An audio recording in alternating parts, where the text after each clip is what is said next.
3 questions qu'on se pose après avoir eu un trauma sexuel. C'est la question à laquelle j'avais envie de répondre aujourd'hui. Bonjour à toutes et à tous, ici Sarah Zarbib, plaisirologue et psychologue. Je suis ravie de vous retrouver dans une nouvelle vidéo. Si ce n'est pas déjà fait, je t'invite à t'abonner à ma chaîne pour suivre son actualité et recevoir toutes les infos quand je poste une nouvelle vidéo. Je suis ravie de vous retrouver pour une nouvelle vidéo dont le sujet peut sembler un petit peu lourd puisqu'on va parler des traumas sexuels. Alors vous le savez, sur Amfauve, on aborde tous les domaines du corps, de la sexualité, du mental, de l'émotion sans tabou. Et j'ai eu envie de faire cette vidéo parce que la semaine dernière, sur le compte Instagram MyLuby, j'ai fait un live autour des traumas sexuels. Excusez-moi, je finis le Covid. Autour des traumas sexuels. Et je me suis dit, alors il y a eu pas mal d'échanges, de questions-réponses, je mettrai le lien de ce live sur Insta dans la box de description. Et il y a quand même 3 grandes questions qui tournent autour des traumas sexuels qu'on n'ose pas forcément poser. Donc je me suis dit, je vais les mettre dans une vidéo et y répondre, donner des éléments de réponse pour dédramatiser et pour sortir du tabou, parce que dès lors qu'on en parle, ça devient beaucoup plus facile. La première question à laquelle j'ai déjà répondu dans une autre vidéo, c'est est-ce qu'on s'en sort des traumas sexuels? Est-ce que c'est possible de dépasser cet événement? Et la réponse est bien évidemment oui. J'en suis l'exemple et plein d'autres personnes en sont l'exemple. On peut totalement avoir connu un trauma sexuel comme n'importe quel autre trauma et réussir à le dépasser, digérer ce qui s'est passé et avoir une vie dans laquelle on s'épanouit. Et qu'est-ce que ça demande finalement pour dépasser un trauma sexuel? Alors déjà, je souhaite rappeler qu'un trauma sexuel n'a pas besoin d'être un gros événement. Souvent, on ne se sent pas toujours légitime de dire qu'on a un trauma sexuel parce que peut-être qu'on nous a, entre guillemets, juste touché les fesses ou la poitrine, ou on nous a dit quelque chose à un moment donné. Un trauma, notamment sexuel, comme n'importe quel trauma, c'est quelque chose qui vient faire effraction et que la psyché n'a pas su gérer. Donc en fait, c'est pas tant l'intensité de l'événement, il s'agit d'un événement X ou Y, peu importe l'intensité, qui a fait effraction et qui est venu mettre en péril cette bulle de sécurité intérieure. C'est pas tant la gravité de l'acte. Voilà, donc peu importe l'acte, l'événement dans ta vie qui est venu créer trauma sexuel dans ce cas-là, tu pourras en sortir. Et ça va te demander de passer par plusieurs étapes, que tu le fasses seul ou accompagné, mais généralement accompagné ça va beaucoup plus vite. Ça va être la conscientisation de tout ce qui est autour de ce trauma, la digestion des émotions et un travail sur les pensées et notamment ton identité. Parce que même si on ne s'identifie pas en tant que victime, on en vient à apprécier finalement d'une certaine manière la vie à travers un prisme. Le prisme de j'ai connu ça, même si c'est refoulé, même si c'est mis dans une boîte, ça reste toujours un peu comme l'onglet que tu n'as pas fermé. Et en fait, donc ça va te demander de sortir de cette identité « j'ai vécu ça ». Oui, j'ai vécu ça. Mais souvent, on l'associe à « j'ai vécu ça, donc je suis ça ». Après, le ça, c'est toi qui remplis ce que ça correspond pour toi. Et en fait, tu es beaucoup plus que ça. Tu es beaucoup plus que quelqu'un qui a eu ce vécu-là, qui a eu cette expérience-là. Et donc, ça va demander un travail tant au niveau mental, émotionnel, mais aussi corporel, parce que dès lors qu'il s'agit du corps, il y a quand même une empreinte corporelle. Une fois que tous ces leviers sont travaillés, on peut totalement vivre une vie épanouissante entre guillemets, comme si de rien n'était en fait. Oui, on a eu cette expérience-là, et je l'ai dépassée, et tout va bien, tout va bien. Donc oui, c'est effectivement possible de sortir d'un trauma sexuel. Et je remettrai en box de description l'autre vidéo que j'ai fait sur le sujet. La deuxième question qui revient assez souvent au niveau des traumas sexuels, c'est est-ce que je vais être capable de ressentir du plaisir, de ressentir un orgasme et potentiellement aussi d'en donner. Parfois même, au-delà de cette question de est-ce que je vais être capable, la culpabilité de ressentir du plaisir alors que par le passé, on a été traumatisé par un événement de l'ordre du sexuel.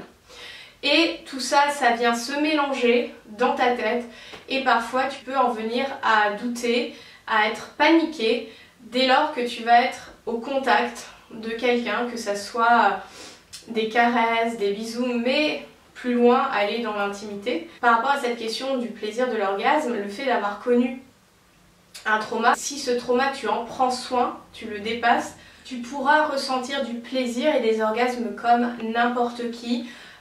Tu auras pas spécialement des désagréments gynécologiques si tu es une femme. Le fait d'avoir eu un trauma sexuel n'empêche pas d'avoir une vie sexuelle épanouie une fois que tout ça s'est traité. Et même quand parfois le trauma sexuel n'est pas traité, reste un secret, etc., c'est quand même possible d'expérimenter une vie sexuelle qui est source de plaisir, qui est source d'épanouissement. Mais c'est vrai qu'une fois qu'on a libéré le trauma, on va davantage lâcher prise au niveau de sa sexualité. Il y a peut-être des choses qu'on n'osait pas faire à un moment donné parce que ça nous rappelait, ou les sensations nous rappelaient à cet événement traumatique. Et une fois que c'est libéré, une fois que c'est soigné, on peut parfois explorer des domaines de notre sexualité que jusqu'à présent on s'interdisait pour telle et telle raison. Le fait d'avoir connu un trauma sexuel n'empêche pas le plaisir, n'empêche pas l'épanouissement sexuel, n'empêche pas d'avoir des relations, qu'elles soient éphémères, plus longues, amoureuses. L'intimité, l'amour, les sentiments n'ont pas besoin de prérequis de si tu as un trauma sexuel, next en fait. Donc ce qui me vient à la dernière question, qui est souvent une question que je retrouve chez mes clientes quand elles sont dans la rencontre, dans le dating: est-ce que je dois en parler à mon copain? Puisque bon, je parle de clientes, donc généralement ça va être des copains, mais est-ce que je dois le dire à mon ou ma partenaire quand j'ai eu un trauma sexuel? Notamment, cette question elle se pose quand même beaucoup quand c'est en cours de je m'en occupe de ce trauma sexuel ou je m'en suis pas encore occupée. Finalement, pourquoi on se pose la question de est-ce que je dois le dire à quelqu'un? Déjà, il y a énormément de peur autour de ce vécu. Est-ce qu'on va me juger? Est-ce qu'on va me rejeter? Est-ce qu'on va m'abandonner par rapport à ça? Est-ce que je ne vais plus avoir ma place dans un certain groupe de personnes parce qu'on va me mettre cette étiquette de victime d'une agression sexuelle, d'un viol, d'un inceste, etc. Donc il y a quand même une grande peur à en parler, que ce soit des personnes de son cercle amical proche et ou des partenaires, voilà, des rencontres amoureuses, par rapport à cette peur d'être rejeté, d'être pas accepté pour qui on est. Et puis il y a aussi parfois la pensée de si je le dis pas, je mens sur la marchandise. Comme si le fait d'avoir un trauma sexuel, ça me met une cicatrice sur mon corps finalement. Et c'est comme si j'essayais de dissimuler cette cicatrice et donc la personne, presque elle mâche, enfin c'est presque une question de transaction. La personne va se mettre avec moi, m'acheter et finalement je lui cache un défaut de construction, un défaut d'utilisation, alors qu'un trauma sexuel ne te définit pas. C'est quelque chose qui t'est arrivé et justement une fois qu'on le dépasse, ça devient quelque chose qui appartient au passé et que tu sais que ça ne te définit pas. Oui, ça fait partie de ton expérience de vie. Expérience, je mets toujours des guillemets, mais c'est quelque chose que tu as expérimenté sur ton expérience terrestre humaine. Mais ce n'est pas la première de couverture quand on te rencontre. Donc, est-ce que je dois le dire à mon ou ma partenaire? Déjà, chez Amfauve, il n'y a pas de il faut ou je dois, on n'est pas dans l'obligation. Et il faut savoir que, comme toute relation, la rencontre amoureuse, intime, affective, demande de construire de la confiance. Et la confiance, elle se construit au fur et à mesure du temps. Et c'est pas parce qu'on va en premier date, deuxième date, troisième date, même si j'ai peut-être envie de le dire parce que c'est quelque chose d'important pour moi, j'aime être honnête avec la personne que je rencontre, enfin bon, chacun et chacune a sa raison. Il n'y a pas d'obligation, il n'y a pas question de se presser, donc ce n'est pas mentir sur la marchandise, je veux dire, une relation elle se construit avec le temps, la confiance se construit avec le temps et le fait d'apprendre à connaître quelqu'un, ça demande du temps, ça demande de passer du temps avec, ça demande de créer des expériences communes avec. C'est comme avec nos amis, nos relations amicales, on se pose beaucoup moins la question avec nos amis puisqu'il y a entre guillemets un peu moins d'enjeux que la rencontre amoureuse alors qu'en fait c'est le même lien affectif, c'est juste qu'il n'y a pas le désir sexuel. On se met énormément la pression avec les rencontres du sexe opposé si on est hétérosexuel et on se met voilà, cette pression de il faut que je le dise, il faut que je me montre dans ce que j'ai de plus vulnérable. Et en fait déjà il n'y a pas d'obligation à dire quoi que ce soit et si tu ressens l'envie de le dire à un moment donné, bah, c'est au fur et à mesure d'avoir connu la personne, je veux dire c'est pas quelque chose qu'on déballe, après ça peut venir dans la conversation rapidement, dans la rencontre rapidement, mais il n'y a pas une obligation, c'est quelque chose auquel tu dois consentir de discuter dans la conversation, comme n'importe quel autre sujet. Je veux dire, dans la rencontre, on peut avoir quelqu'un qui nous pose des questions et il y a peut-être une question, on n'a juste pas envie de répondre et notre consentement, il se situe aussi là. Donc par rapport à ton trauma sexuel, tu n'es pas dans l'obligation de le dire tout de suite au début de la rencontre.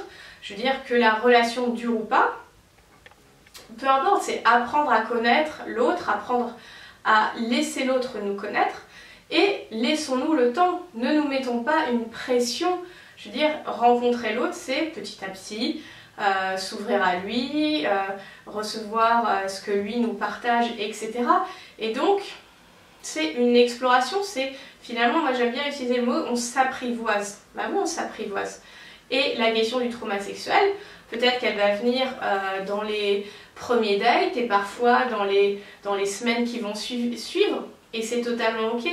Moi je vois par rapport à mon expérience personnelle avec les rencontres, avec les dates, quand ce sont des rencontres, on va dire, éphémères, je veux dire tu fais 1 ou 2 dates avec la personne et ça ne poursuit pas, bah, j'ai jamais ressenti l'obligation de dire quoi que ce soit.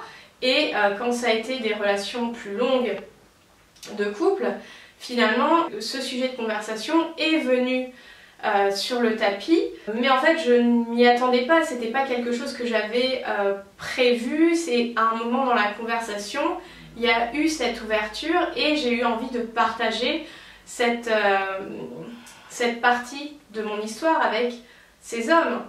Et ça a toujours été bien accueilli, ça n'a jamais été jugé, ça n'a jamais été dénigré. Il y a eu parfois des questions pour mieux comprendre et parfois tu y réponds et parfois tu y réponds pas. En tout cas, moi, il y a eu des fois j'y ai répondu, puis il y a eu d'autres fois je dis bah non, je préfère qu'on s'en arrête là dans la discussion et ça a été entendu. Donc c'est important de ne jamais se forcer. La rencontre, c'est la rencontre. Pas d'obligation, l'important c'est la communication, le respect et le consentement.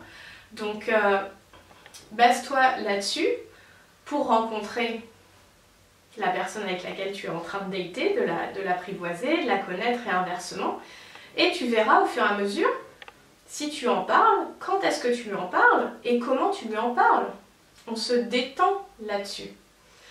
J'espère que ces conseils t'aideront à y voir plus clair, à dédramatiser autour de ce sujet de qu'est-ce que je dis pas, est-ce que j'en parle au niveau du trauma sexuel. Si tu as d'autres questions, n'hésite pas à les mettre en commentaire ou à me les envoyer en MP sur mes réseaux sociaux, notamment Instagram, parce que je sais que sur ces sujets-là, parfois ça peut être un peu touchy de laisser un commentaire public. Donc vraiment, si tu as envie d'en discuter, n'hésite pas à me contacter via mes différentes plateformes. Donc tous les liens pour me retrouver sur la toile sont dans la box de description.